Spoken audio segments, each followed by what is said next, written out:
Hi friends, మనం తినే food మన బాడీ మీద ఎంత ఎఫెక్ట్ చూపిస్తుందో మీకు తెలుసా?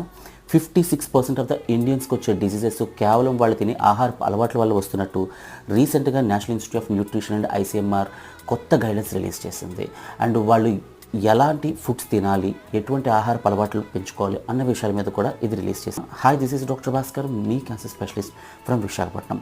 ఒక అడల్ట్ ఒక రోజులో 2000 కిలో క్యాలరీస్ ఫుడ్ తింటే ఎంటైర్ డేకి అందులో 250 గ్రామ్స్ వరకు రైస్ లేక గోధుమల వరకు తినొచ్చు. అండ్ అందులో కూడా 40% వరకు మిల్లెట్స్ ఉండేలా చూసుకోమంటున్నారు.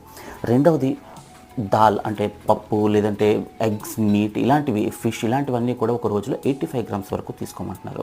అండ్ వెజిటబుల్స్కి 400 గ్రామ్స్ పర్ డే వరకు తీసుకోమని చెప్తున్నారు. అండ్ ఆయిల్స్కి వచ్చేసరికి కేవలం 27 గ్రామ్స్ మించి వెళ్ళొద్దు అని చెప్తున్నారు. ఫ్రూట్స్ 100 గ్రామ్స్ వరకు, నట్స్, సీడ్స్ 35 గ్రామ్స్ వరకు ఒక డేలో స్నాక్స్లకు ఎప్పుడైనా సరే తీసుకోమని చెప్తున్నారు. కాబట్టి